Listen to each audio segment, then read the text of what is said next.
बिहार विधानसभा चुनावों की तारीखों के ऐलान के बाद सीट बंटवारे पर मंथन चिराग पासवान के आवास पर धर्मेंद्र प्रधान और विनोद तावड़े मौजूद। आज तेजस्वी यादव करेंगे संयुक्त प्रेस कॉन्फ्रेंस। सीएम चेहरे पर अब भी कांग्रेस ने साधी है चुप्पी।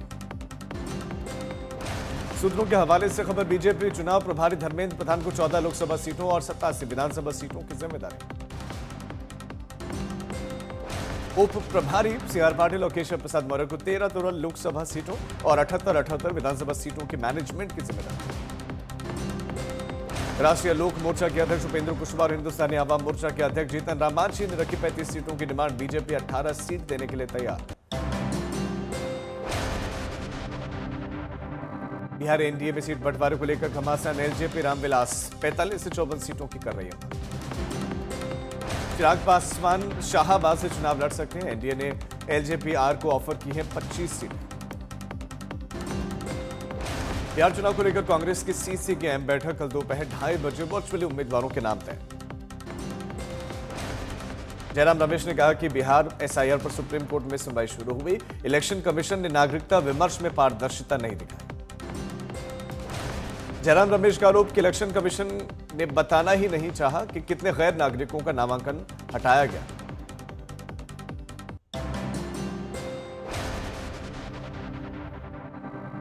बिहार महागठबंधन सीट बंटवारे को लेकर वहां खींचतान। सीपीआई-एमएल ने ठुकराया आरजेडी का 19 सीटों का ऑफर, अब सौंपेगी 30 सीटों की मांग। सम्मानजनक सीट न मिलने पर सीपीआई-एमएल के सुरती के कहा कि सभी विकल्प अभी खुले हैं। बिहार विधानसभा चुनाव में 2 चरणों में होंगे चुनाव। पहले 6 और दूसरे 11 नवंबर को मतदान, 14 नवंबर को नतीजे आएंगे। पहले फेज में 121 सीटों पर जबकि दूसरे फेज में 122 सीटों पर वोटिंग। सभी राजनीतिक दलों ने वोटिंग की तारीखें दिवाली और छठ के बाद रखने की अपील की थी। देश के मुख्य चुनाव आयुक्त ने कहा कि बिहार चुनावों में किसी भी तरह की हिंसा बर्दाश्त नहीं की जाएगी।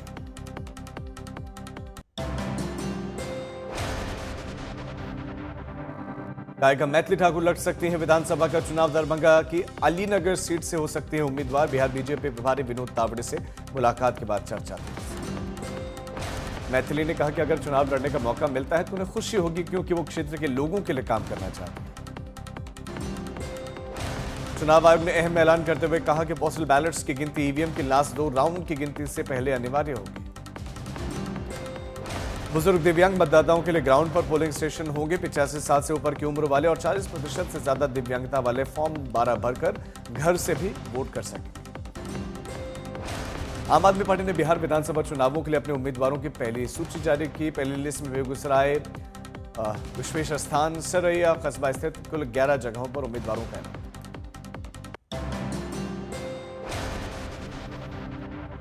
करोड़ भगदड़ मामले में सीबीआई जांच से इनकार करने वाले मद्रास हाईकोर्ट के फैसले के खिलाफ सुप्रीम कोर्ट में याचिका दाखिल। वकील ने कहा सिंगल जज ने दी थी तुरंत सीबीआई जांच की मंजूरी। सीजीआई ने याचिका पर कल सुनवाई की सहमति दी। सीजीआई पर हमले की कोशिश करने वाले वकील डॉक्टर राकेश किशोर का बयान, बोले कि परमात्मा की आज्ञा से हमला किया, हिंसा का जवाब हिंसा से देना पड़ेगा। डॉक्टर राकेश किशोर ने सीजीआई पर हमले को बताया धार्मिक कर्तव्य। बोले कि राजनीति हो रही है पर सच्चाई नहीं छुपेगी, सनातन का अपमान नहीं सहेगा।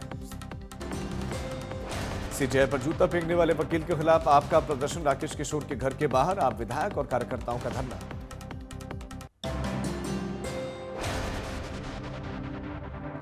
अरविंद केजरीवाल ने सीजीआई कोर्ट में जूता फेंकने की कोशिश को देश की न्यायपालिका पर हमला बताया। कहा कि दलित मेहनत से देश के सर्वोच्च कुर्सी तक पहुंचे, ये बर्दाश्त नहीं।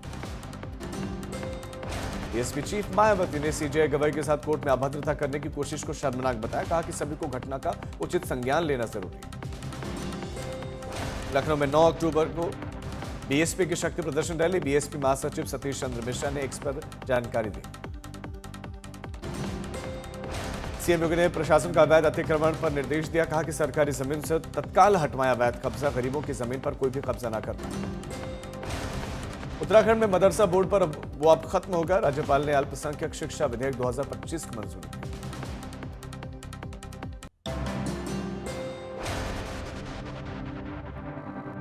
कफ सिरप के नाम पर जान से खिलवाड़।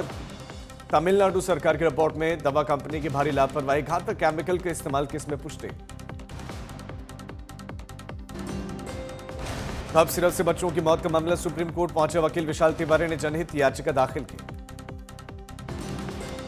जनहित याचिका में मांग गलत दवाओं की जांच के लिए न्यायिक आयोग या सीबीआई जांच सेवानिवृत्त जज की निगरानी में कार्रवाई। याचिका में मांग जहरीली दवाएं बाजार से वापस ली जाएं, दोषी कंपनीज के लाइसेंस रद्द हो और आपराधिक कार्रवाई भी हो। यूपी में रिटायर्ड शिक्षक की पेंशन पर रोक के खिलाफ सुप्रीम कोर्ट में याचिका दाखिल। सीजेआई ने कहा सुनवाई अगले हफ्ते होगी।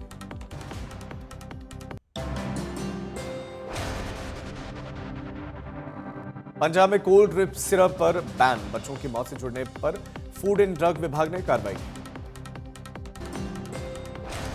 सिरप में जहरीला डाइथिलीन गाइकोल पाए जाने के बाद से बिक्री और इस्तेमाल पर रोक।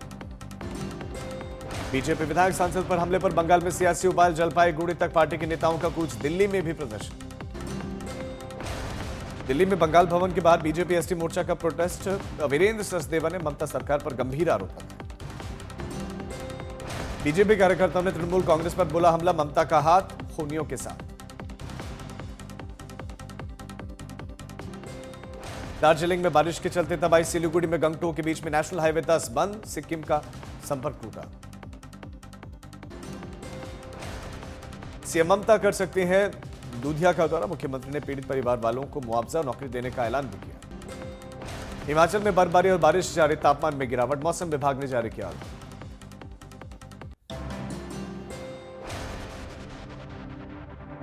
मौसम विभाग ने उत्तराखंड में बारिश का येलो अलर्ट जारी किया, ऊंचे इलाकों में बर्फबारी का भी अनुमान। उत्तराखंड के पिथौरागढ़ में मौसम की पहली बर्फबारी, निचले इलाकों में लगातार बारिश। केदारनाथ धाम में मौसम की पहली बर्फबारी, देश विदेश से आए श्रद्धालु बर्फबारी का ले रहे आनंद, हेलीकॉप्टर सेवाएं हालांकि रद्द हुई। यूपी के गाजीपुर में बारिश का कहर, गंगा किनारे 450 साल पुराना ऐतिहासिक नर्मदेश्वर शिव मंदिर धराशायी हुआ।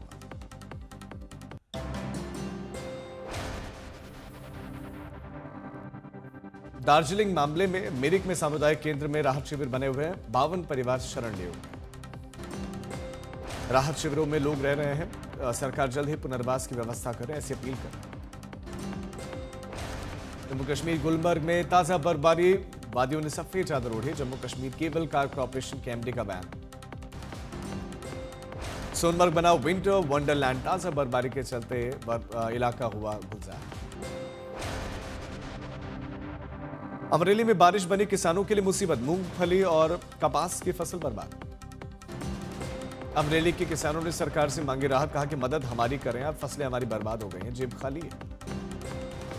नागपुर में ट्यूशन से घर जा रही छात्रा की बस की चपेट में आने से मौत, घटना सीसीटीवी में कैद, हादसे के बाद लोगों का गुस्सा। महोबा में खाद्य संकट से जूझ रहे बबेड़ी गांव के किसान डीएम की चौखट पर पहुंचे, खाद्य आपूर्ति के स्थान बदलने से नाराज है किसान।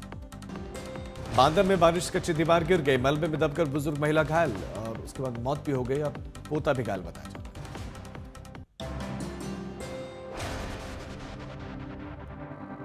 कानपुर में तीसरी शादी कर रही थी पत्नी, पति ने गला घोटकर हत्या करके सुसाइड कर दिया। फरीदाबाद में परिवार को बंधक बनाकर लूटे गए 50 लाख रुपए, जांच कर रही पुलिस। ललितपुर में हाईवे पर चलती कार में अचानक दलित छात्रा से गैंगरेप का आरोप है, पुलिस ने मुकदमा दर्ज। रोहतास से स्कॉर्पियो और ऑटो में जबरदस्त टक्कर, 3 लोगों की घटनास्थल पर मौत। सहरसा में निजी अस्पताल में मैनेजर को गोली मारे गए, जांच कर रही पुलिस।